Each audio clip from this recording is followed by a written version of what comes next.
Webinar presentation is titled Their Land, Their Legacy, Helping Landowners Decide the Future of Their Land. Our presenter today is Paul Catanzaro. Paul Catanzaro is an Extension Associate Professor at UMass Amherst. Paul teaches courses in forest ecology, conservation major, and engages in research as part of the Family Forest Research Center, a partnership of the U.S. Forest Service and UMass Amherst. Paul's outreach focuses on conservation-based estate planning.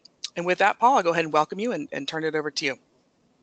Thanks, Kate. Good morning, everyone. Thanks for taking the time out of your busy schedules to come and hear a little bit about this critical issue that we're all facing. I want to be very clear right up front about my background. I'm not an attorney. I'm not a tax accountant. I'm not a traditional estate planning expert, so to speak. What I am is a forester, and I was classically trained as a forester in silviculture, and really thought I would spend my career working with family forest owners, helping them make decisions about the stewardship of their forest.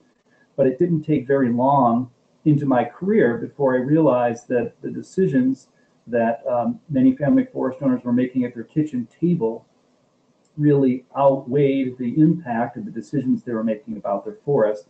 And so I've slowly moved into this topic area, though my heart still lies in silviculture and forest stewardship.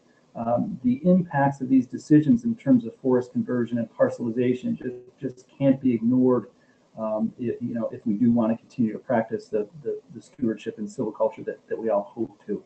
So that's my background. That being said, I want to just move forward and give you a little background into why we're talking about this today. And here's just a national number to give you help set the stage. This is from the National Woodland Owner Survey that's run through the FIA unit here at UMass Amherst.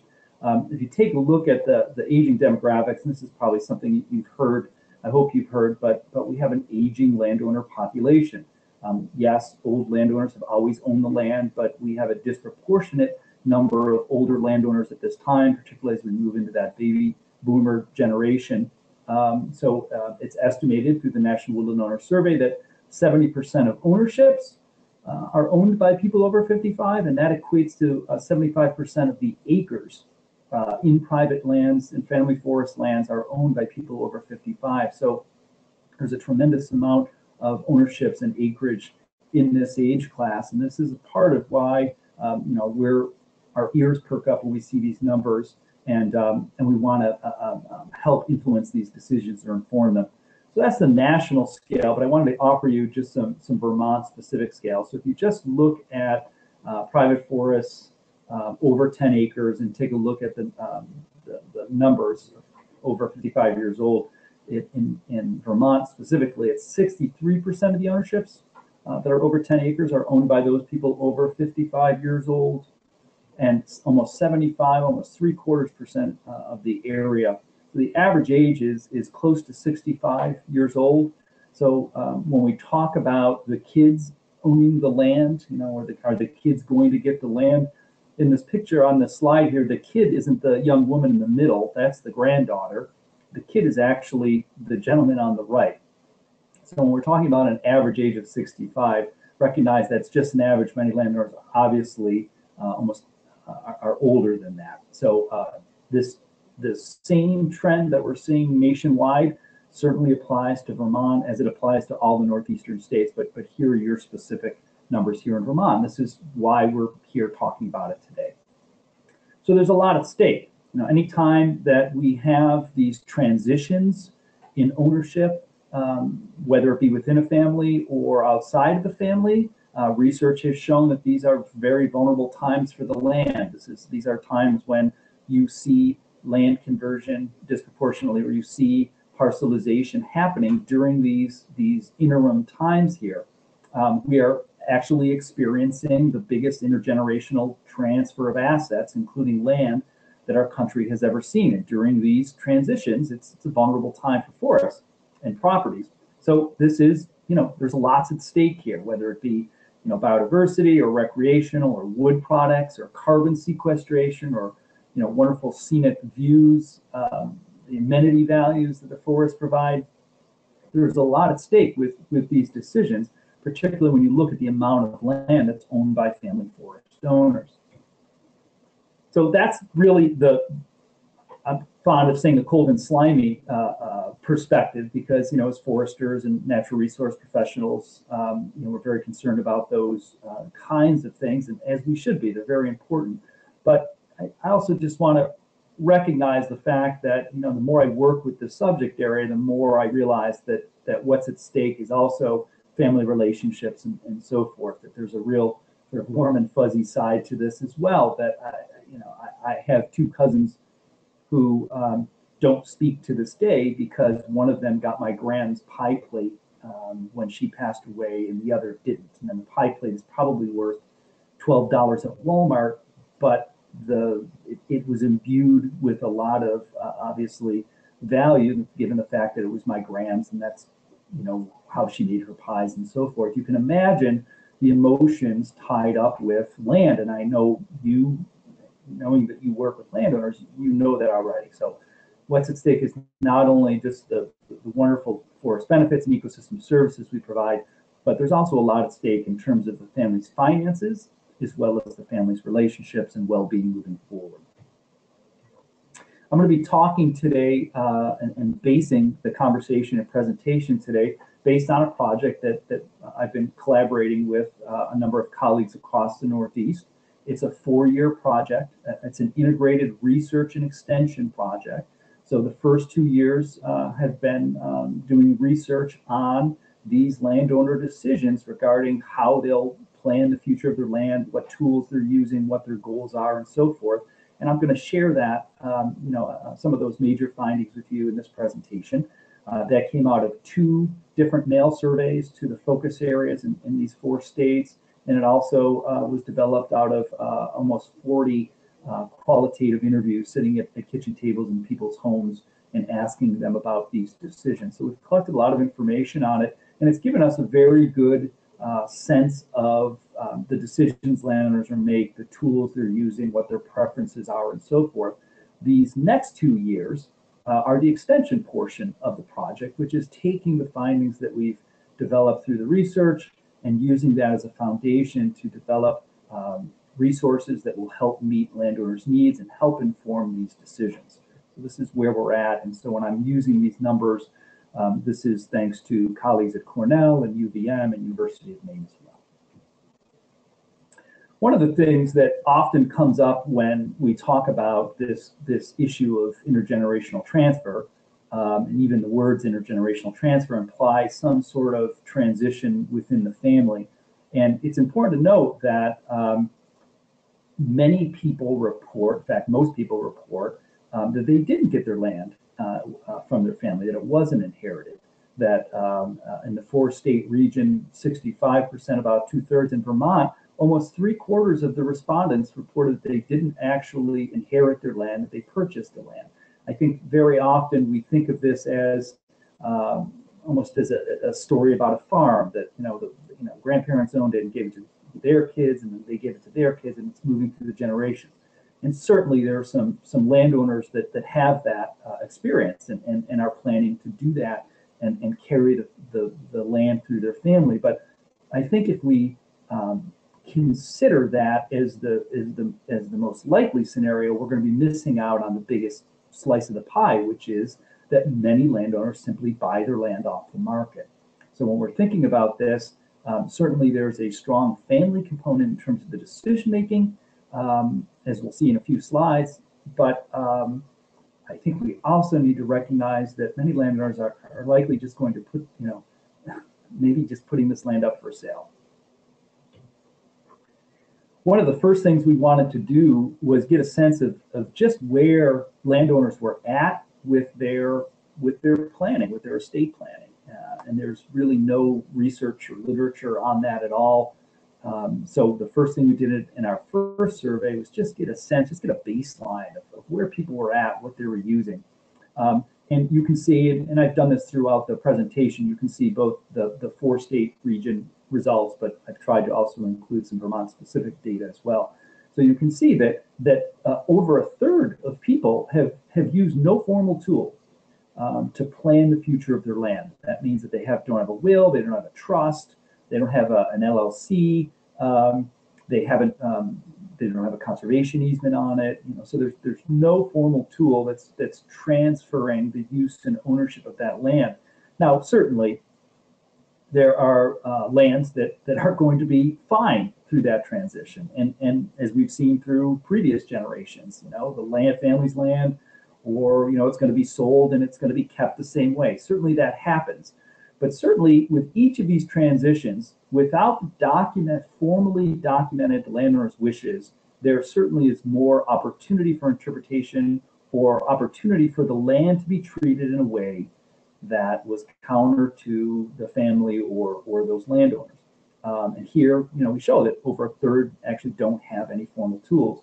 About 42%, 37% in Vermont have a will, and those that have a will plus other estate planning tools are almost about a quarter. And of those tools, by far, the trust was the one that was used more. An LLC and corp was used almost not at all. So those are primarily wills and trusts. So that just gives you a sense.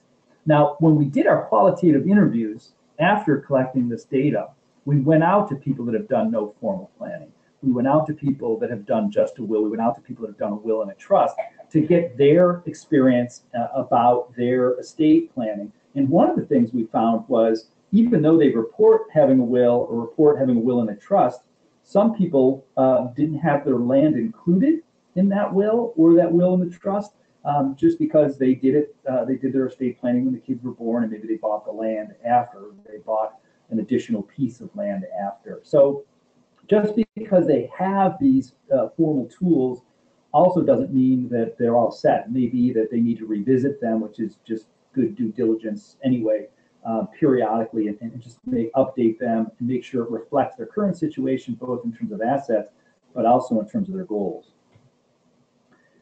Timing was important for us to understand. We wanted to get a sense. Yeah, we know the average age is 65, and we know that in Vermont, almost 3/4 of the land is owned by people over 55. But from an outreach perspective, we wanted to get a sense of how many of those people may actually be moving forward and making a decision, and when might they be doing that.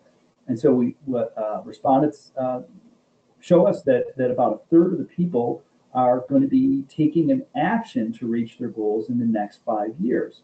And that's a good amount of people. So from an outreach perspective, there's an important audience here. We know that there's a need, and that wave that we see of older landowners coming at us is not coming at us really. It's really here. It's upon us. That these landowners are making decisions right now, and that's going to have a significant influence on how the landscape is left and what options there are, what benefits it provides after these decisions.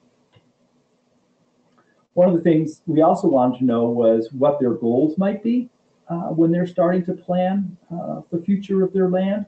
So we asked landowners what their goals were, and we gave them a series of options: providing an inheritance for heirs, treating heirs fairly, and you can read down that bulleted list. When we did a cluster analysis of that, we found that a number of those bullets hang together, so to speak.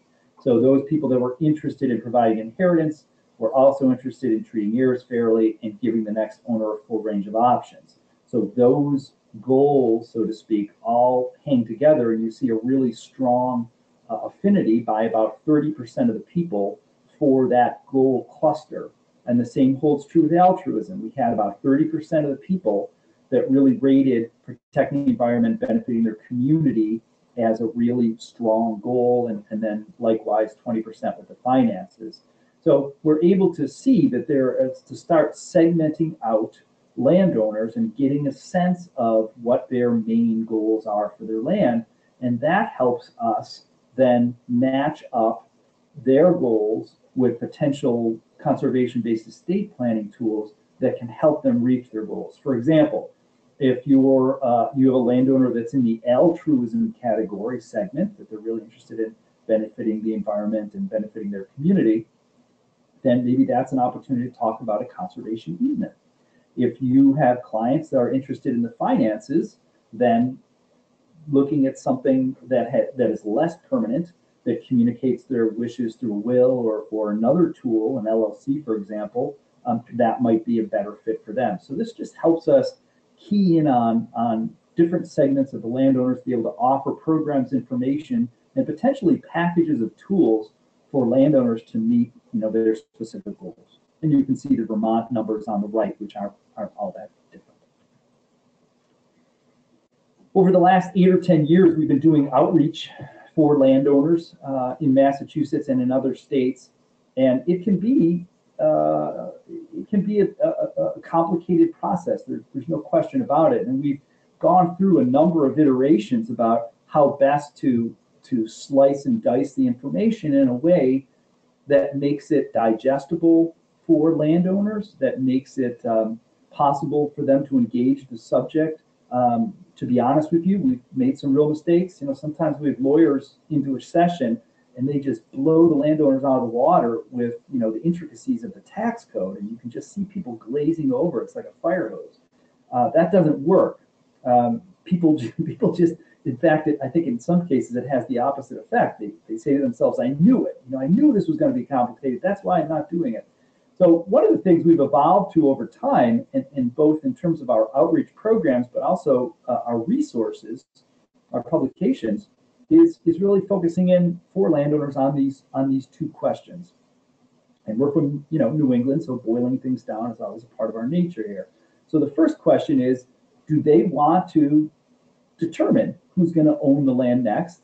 And the second important question is, do they want to determine how the land can be used in the future? If they can answer those questions among themselves as a married couple or a single owner or the family or whoever, what constellation of people are going to be making that decision, it really starts helping to sort out, almost in a decision tree fashion, which estate planning tools can be of the most help. Based on that, we wanted to get a sense from a research perspective of how many landowners want to determine use and how many landowners want to determine ownership as well. So I'll show you those numbers. So when we asked landowners in this 4-state area how important it was, almost 2/3 and fully 2/3 in Vermont rated it very or extremely important for them to designate the future owner. And this wasn't too much of a surprise. We look and see that there's 50 or 60% of people that have wills, and that's a comparable number to this. It's not unusual that someone will want to go ahead and make sure they are able to designate who owns it. But certainly a good high number. Let's say 2/3 of people in Vermont, of landowners, want to make sure that it's important to them that they designate the future owner. So when we asked people who they would designate and how many people they would designate, if they did in fact want to designate, we learned that this shift in number of owners is very real. So in this graph, on the blue bars, you can see that almost 90% of the land currently is owned by one or two landowners. Okay, so 90% of the ownerships currently are owned either by a single person or typically a married couple. Okay, that means that only 10% of the ownerships are owned by 3 or more people. When we ask people on the survey how many they're going to be giving it to, the number of 3+ ownerships jumps from around 10% to more than 35%. So that's a big jump. That's something that we've been concerned about as foresters and resource managers, for a little while. That this may actually complicate our landscapes. If you're a consulting forester and you're writing a current use forest management plan, dealing with 4 landowners instead of 1 can be more difficult, particularly if they don't agree on the management, or you need to get signatures from 4 different states, or you all know the scenarios better than I do. So this has the potential for really complicating our landscapes. I say that with a grain of salt, because some of the early indications we have is that these ownerships of 3 or more tend to do more estate planning, and we can guess as to why that is. Maybe it's because they know it's more complicated and it's more motivating for them to get off the dime and actually put something on paper. Or maybe with more people, it's more likely that there's at least one person that's motivated and will get it done. Or maybe they have more resources to actually hire an attorney. And there's any number of combinations of possibilities. But just know that trend exists. This is an area that we'd like to explore more fully, because just because it's going to go from 10 to 35% ownerships in 3 or more doesn't necessarily mean it's going to stay that way. And one of the things we're interested in learning more about is, all right, so if it goes to the kids, how long does it stay with the kids? How long does it stay in these 3+ ownerships? Or does it immediately bounce back in a few years because they decide to sell the land to someone they don't know and just divide up the assets from there? So, but something to keep an eye on, because I do think it has the potential certainly to complicate our lives. One of the other things, of course, we wanted to know was that second question was, how important is it for you to designate the future use of the land once you no longer own it? And this number admittedly surprised me a little bit. We had, in the 4-state region, 45%, almost half the people in Vermont said that it was very or extremely important to designate how the land should be used when they no longer own it. This was surprising to me. If I was a betting man, I would have probably put this before the survey came in at more like 20% or 25%. So this was, so almost half the people said that they really do, or it's important to them to designate this future use. Just because you're designating future use doesn't necessarily mean that you're designating future use as a forest. So we wanted to follow that up with, all right, well, how much residential or commercial development do you want to see on your land? And when we asked that, about almost half the people told us that they want to see most or all of their land stay as forest. So that's good. So almost half want to maintain, control the use beyond their ownership, and about half want it to stay mostly or all forest land. We wanted to follow up on that use question and ask about parcelization, because when we look at some of these biggest threats to our forests, certainly Asian longhorn beetle, hemlock woolly adelgid, invasive plants, high grading, and all of those are certainly having an impact. I would suggest to you that these conversion and parcelizations are having a more permanent impact over time. So we wanted to know specifically about the conversion and this parcelization question. So we asked the same thing. About 2/3 of the people said that they want to keep most or all of their land in one parcel. So again, I think that's good, positive news. In Vermont, 71% of landowners reported that they wanted to keep all or most of the land in one parcel, and almost half want to keep all or most of the land undeveloped. I think that's very good news for us as natural resource professionals, as foresters, in terms of making sure that the public benefits we all enjoy are stewardship options. In terms of active management, parcels might be big enough. If they're not parcelized, we still have forest to manage, we still have carbon being sequestered. All of that's really good news that we didn't know, what landowners had been thinking and what tools they've been using. I would caution us, though, that intention doesn't always equal action, right? So just because someone wants to do something doesn't necessarily mean they're gonna get off the dime and actually do it and bring it to fruition. And this goes for many things in our lives. Certainly, planning the future of their land. So what we have been working towards is how do we move this group of half to 2/3 of the landowners, which is great. It's a great big group, from intention to action. And this is, these are this conservation-based estate planning that I've mentioned. So what is conservation-based estate planning? Some people call it successional planning or different names for it, but we've taken to calling it conservation-based estate planning, in part because most landowners know what estate planning is, and when you put the conservation part on it, it becomes self-defined, so to speak.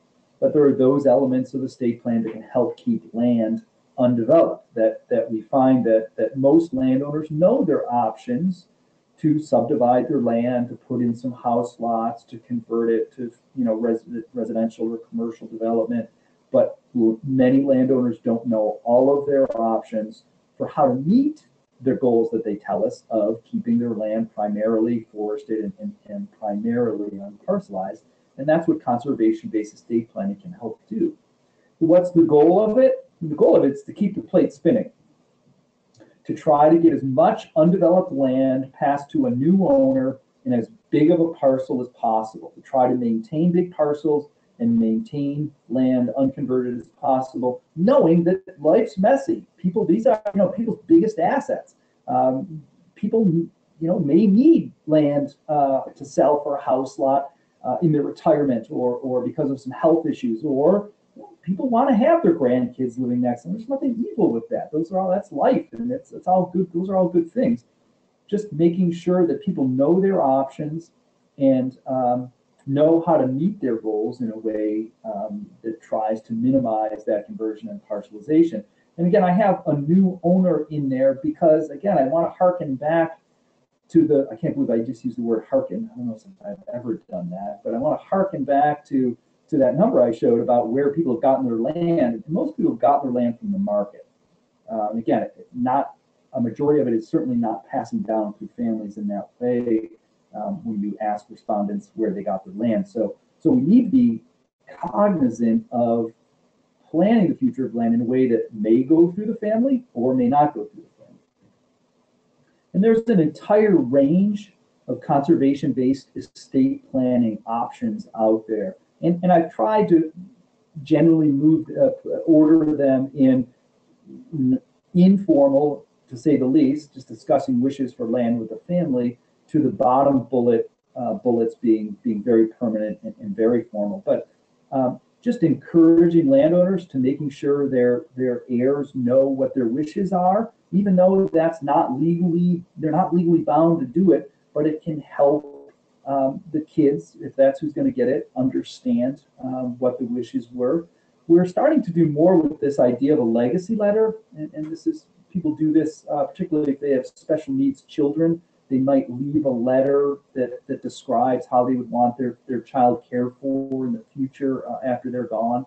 And so we're adopting that idea and starting to work with landowners and encouraging them to write a legacy letter, which can be attached to a will or a trust. And again, it doesn't have any legal weight, but what it does is, in the landowner's own words, describe what's important to them about the land, maybe how they came to own the land, or aspects of the land they really like, or who they've been working with and what kinds of management they've been done and what their hopes are for the land. And again, it just gives the heirs, oftentimes kids, the idea of what mom or dad would have wanted them, and it might help guide their decisions. It's not legally binding, of course, but it might just help them. So if your goal is to pass on wishes and to control use, but to do so in an informal way and give kids options, then you're probably looking at more of the top kinds of bullets. Certainly formalizing wishes in a will or a trust. Wills and trusts have their limitations. They're not meant necessarily to control use, particularly will. A will is meant to be a short-term transition of assets. The trust, if it stays in the family, does have some opportunity to control use. Changing the ownership type. Your ownership actually determines who will own the land. So in other words, if you have an ownership that is counter, that is going to transfer land in a way that's counter to the wishes in a will, the ownership type actually trumps the will.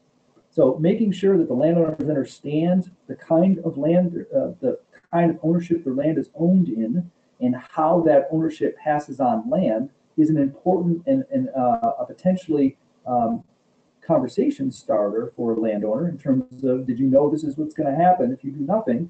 And if that's okay with you, that's great. And if it's not okay with you, then let's look at some other options. And there are direct ownership options and indirect ownership options. So in a direct, the people own it directly, and an indirect ownership option, like a limited liability company or a corporation, it's another legal entity or a trust that owns the land. And there are tax advantages and potential liability advantages to that, also some costs. I'm not going to go into those gory details, but just recognize, walk away knowing that there are ownership options that might be able to help the landowner transfer that land or control use of land in a way that meets their goals.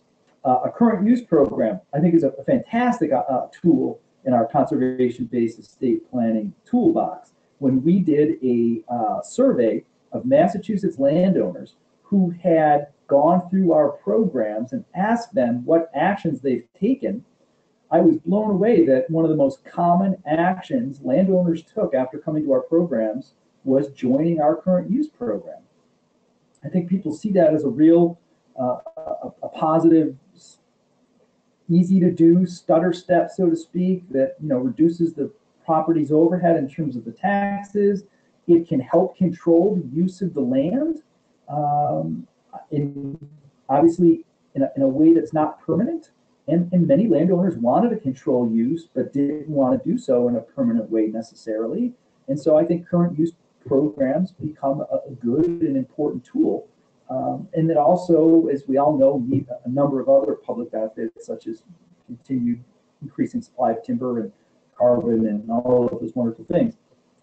Grading down to those last couple bullets, landowners that want to, remember that altruistic segment of landowners that want to control use permanently, that want to protect the environment or benefit their community, can look at options like conservation, easement, donation, or sale if they want to keep it in private ownership, or land donation or sale to a conservation organization if they don't feel the need to keep it in private ownership.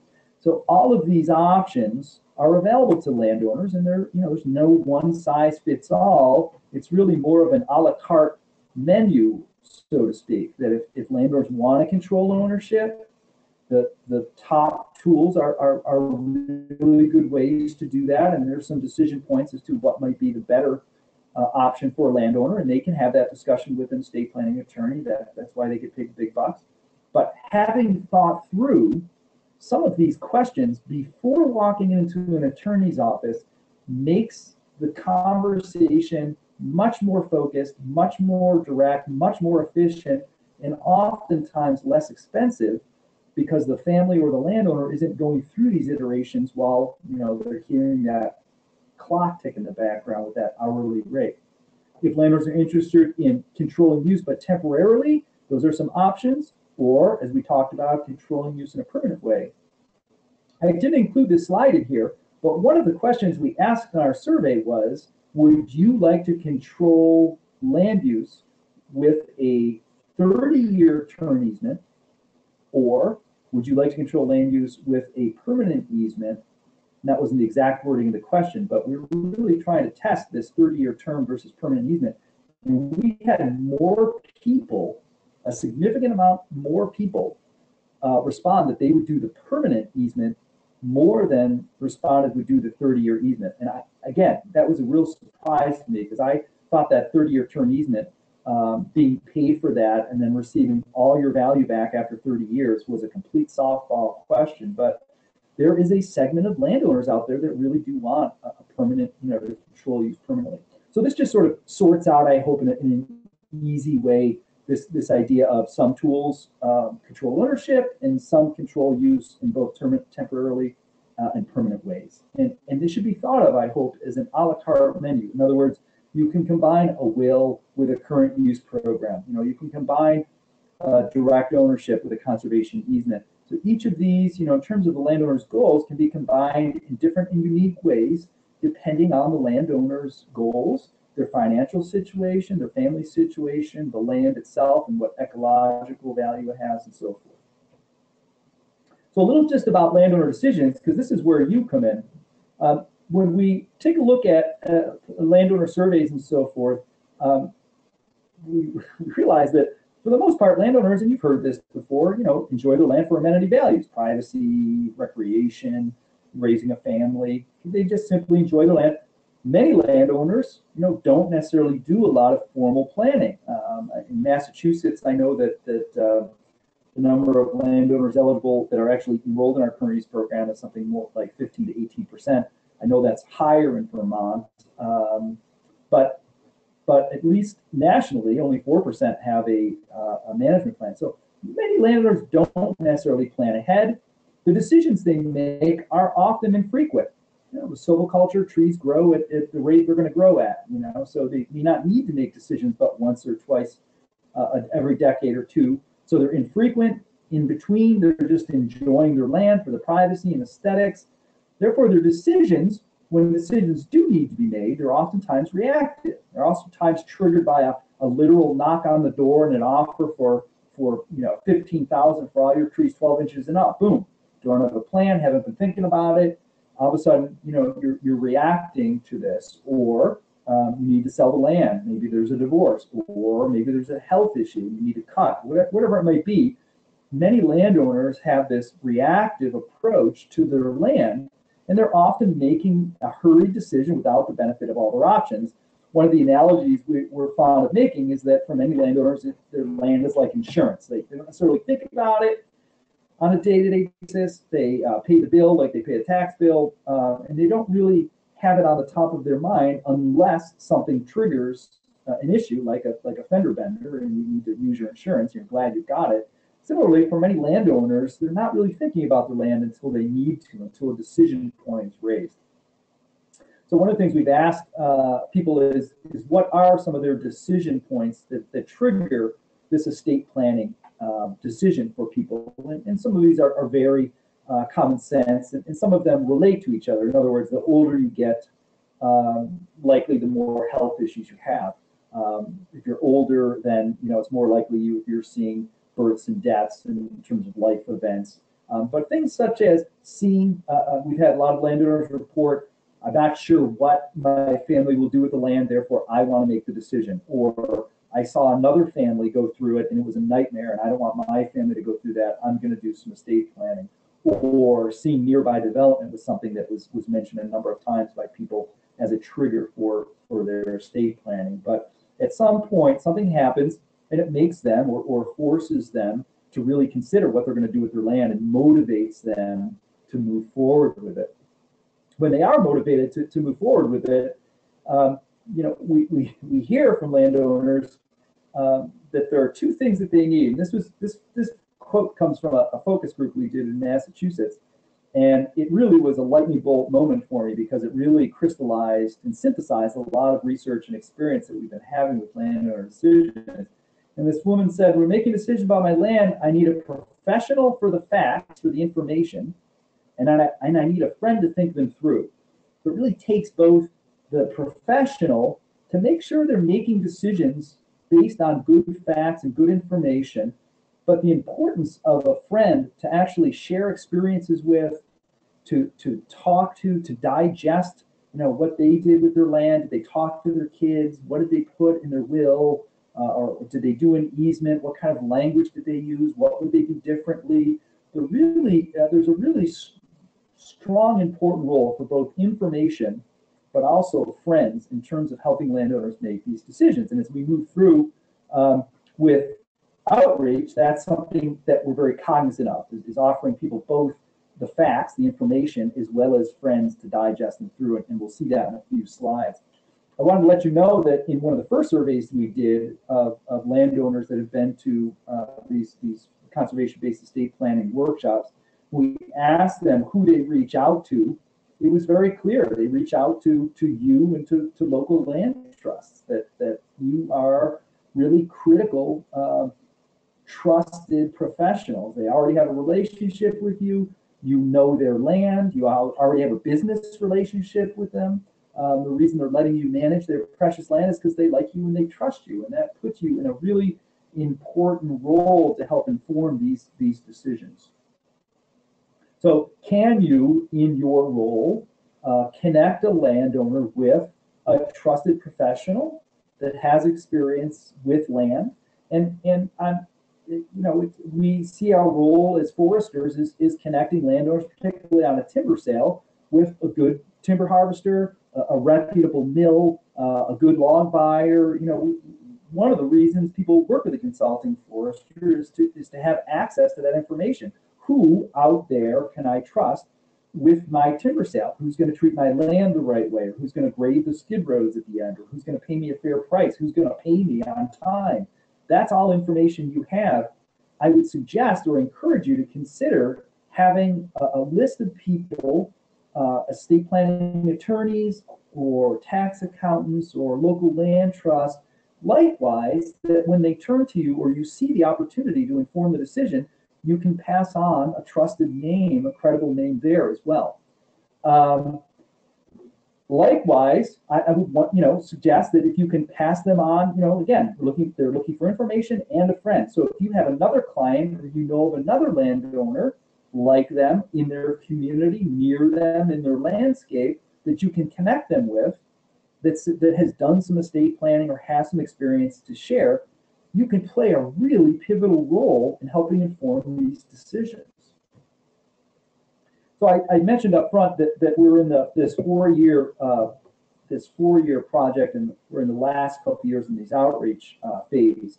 And so there's a couple of goals that we're trying to achieve in the outreach phase in these 4 states. And one of them is to help move those landowners from good intention to action. We've got half to 2/3 of the landowners looking to keep land largely undeveloped, largely unparcelized, but how do we move them to action?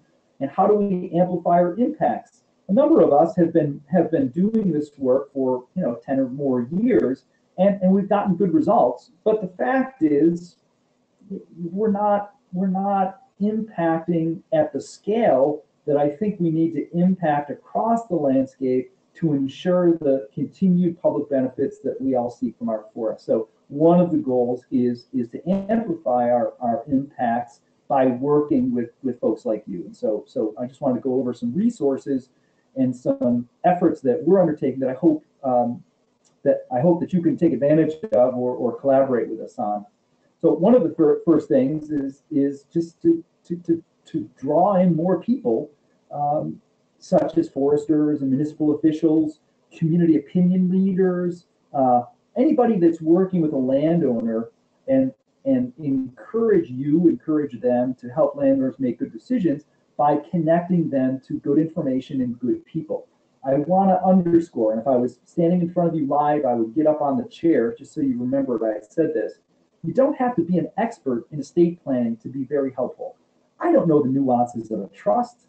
I don't know the tax code. I don't know those things. It's not that I'm proud that I don't know it, but remember that your role is more important in some ways than just knowing the facts of the tax code. You're a trusted advisor on the land, and landowners are looking to you for help with their personal finances and their family's relationship and the stewardship of their land by connecting them to a good resource, or a local estate planning attorney, or a local land trust, or one of your clients that has experience. So you don't need to know the tax code. You just need to know, recognize the opportunity that a landowner's at that decision point, that they're looking for information, and to be able to have the ability to connect them to good information and people. And so we have a publication that we just came out with, hot off the presses, called Their Land, Their Legacy, basically how to help a landowner with these decisions.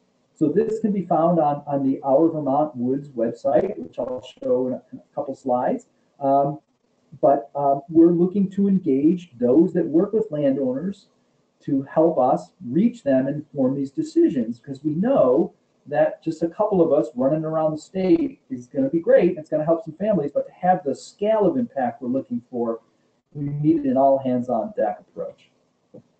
I wanted to let you know that in the back of this publication are a number of the findings from our research, the ones that I thought most relevant, and we have them broken down by the 4-state region and then the individual states. So I put a black box around the Vermont, the last column there. So if you're interested in some of this information or the Vermont specific numbers on that, you can actually find that in the back. We have 10 or 12 different tables that can help point in that direction. We have, again, trying to give them the information they need. There's a new publication in Vermont called Your Land, Your Legacy. Get the connection. This is Your Land, Your Legacy, and this is through Vermont Extension. And this is a guide for landowners that gives them some options, that gives them there's some content in there about setting goals and family communication and the types of professionals that they can work with in terms of achieving their goals.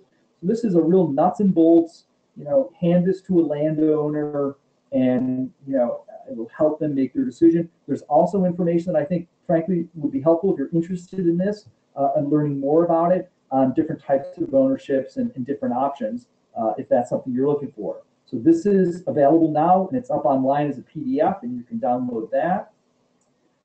Vermont also has done a whiteboard video. So again, I'm just trying to get the information out in different ways that just walks landowners through a sample family and their decision about their land and some of the decisions they've made and the pathways they've taken.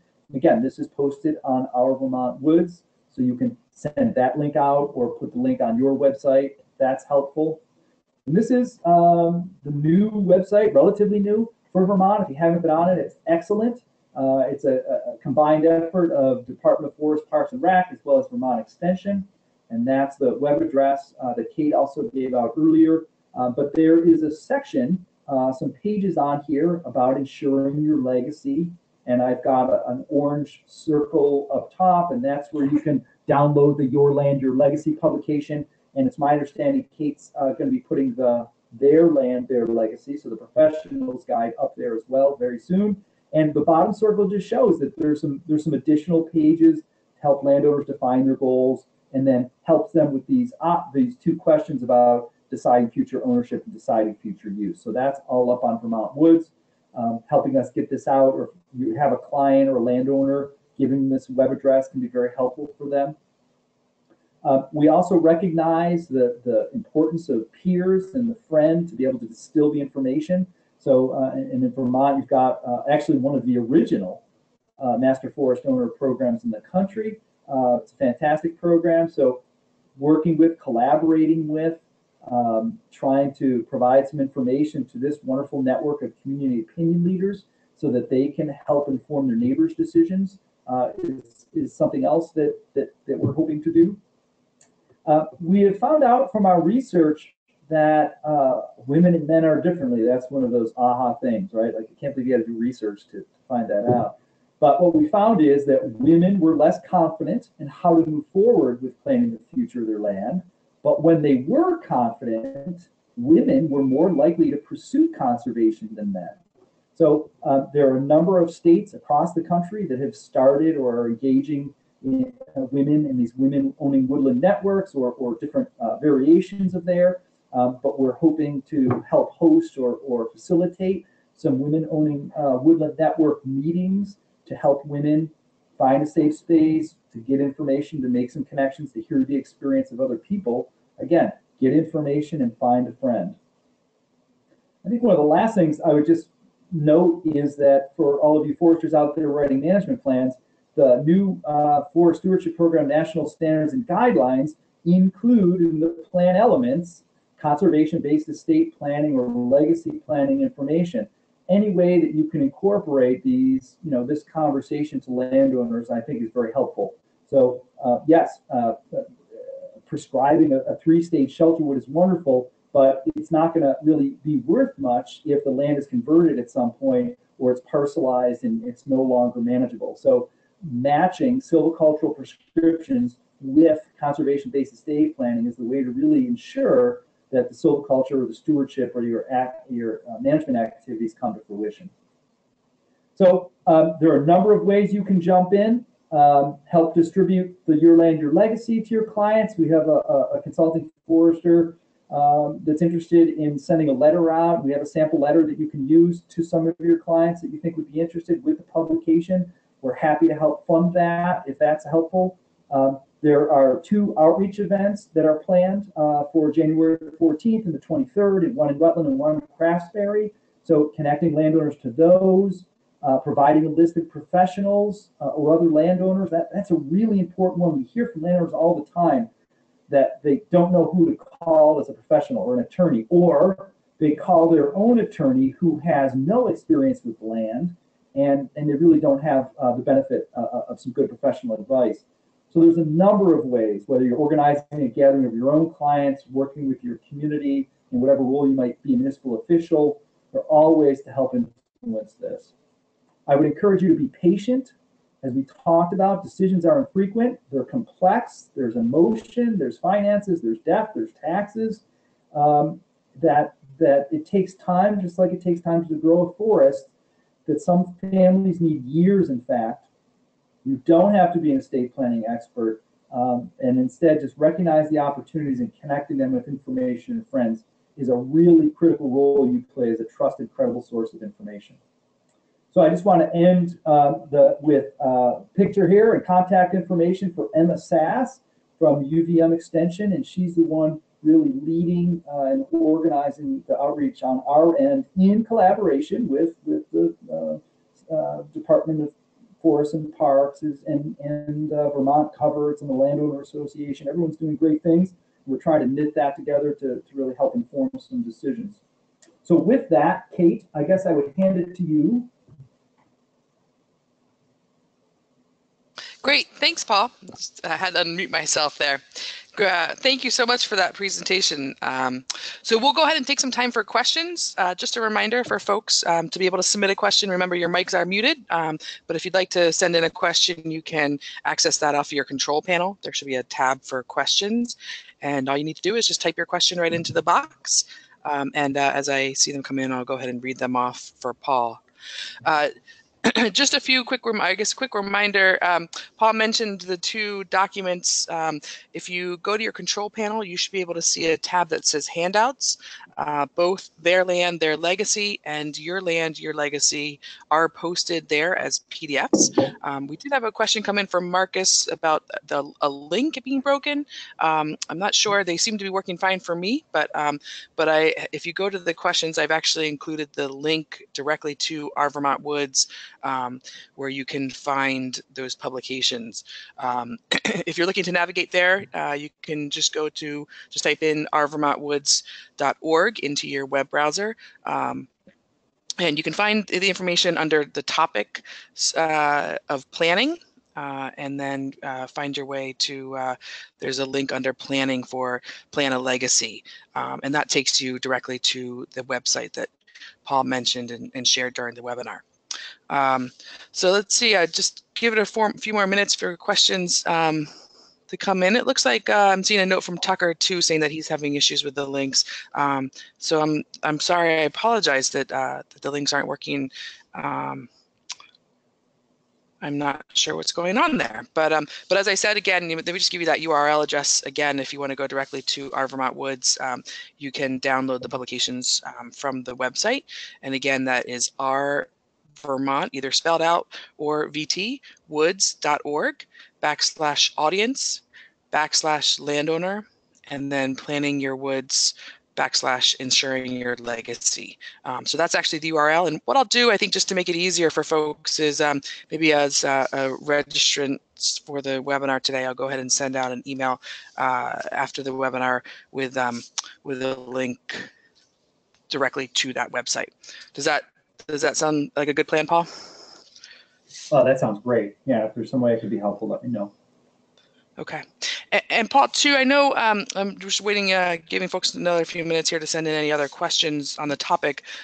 You had mentioned you were hoping to send out a survey to folks to find out more information. You know, we're all learning as we move forward and trying to inform these decisions. And so we've developed a survey, just an evaluation, just to get your sense of what resources that you find most helpful or that you anticipate using in the future. So thanks to Kate, I will send that out in the next few days. And if you could take a minute to fill it out and send it back, that would be greatly appreciated. Great, thanks, Paul. And Emma, did you want to jump on? I know you wanted to share some of the details about the upcoming events. Sure, thanks, Kate. So we have these two upcoming workshops that Paul mentioned. The first is in Rutland on the 14th, and that'll be from 1 to 5. And the poster is actually attached to this to the webinar. It was on one of Paul's slides, and the structure is going to be kind of a speed dating setup. We're going to have at each of these, the one in Rutland, and the one in Craftsbury, we'll have 5 professionals on different aspects of conservation-based estate planning. Specifically, we have a financial planner, a land trust representative, we have a lawyer, a consulting forester, and I believe a family mediator. So if you have any clients or landowners that you know who are anywhere in this process, really, who have questions for any of these professionals, they're welcome to come and ask these questions wherever they are in this process. And of course, there'll be other landowners there also moving along this process for them to discuss with. So to register, it's free. Family groups are welcome, individuals are welcome. This is in collaboration with Vermont Coverts. So Lisa Sawsville is helping to organize it. So you can contact me, or her email is on the poster as well. That's info@vtcoverts.org for more information and to register. Great, and I'll make sure that those events are added to our Vermont Woods. It's, as Paul mentioned, it's a new website, so we're just making. I'm not 100% sure if they're up on that site yet or not, but I'll make sure that they get up there today. Sounds like kind of a speed dating for legacy planning. So, thank you so much, Emma, for sharing that. We do have one quick question from Aaron for Paul. Do you have any data on average parcel size in Vermont over the last 20 years? How much smaller the parcels have become?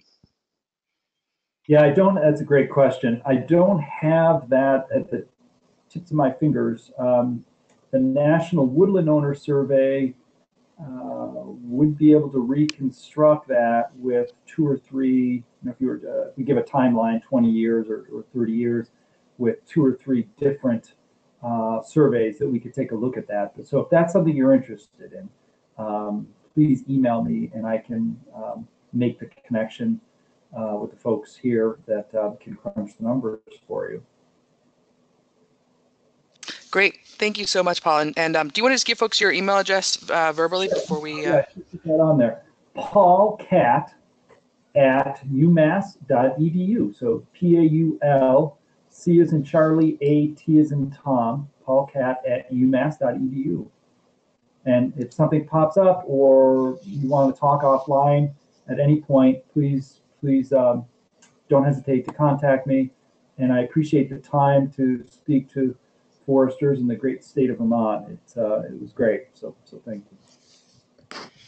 Great, thank you so much, Paul. And so it looks like we're at the end of our time, but just a quick reminder for folks on the webinar today. As I mentioned in the introduction, we do value your feedback. Please go ahead and complete the survey. That'll be a pop-up at the end of the webinar. Just a reminder to folks, if you've been in these webinars before, you know that you'll be receiving a follow-up email from GoToWebinar as well with a link to that survey, just in case you don't have time to complete it this morning. Please only complete it once, so if you do it right after the webinar, just go ahead and ignore that email. And again, I will be following up with an email to everybody registered for the webinar today with a link to those 2 publications, just to make sure that everybody has access to that. So thanks again, everybody, for joining us. Stay warm out there, and we'll see you next time. Have a good day, everybody. Thank you.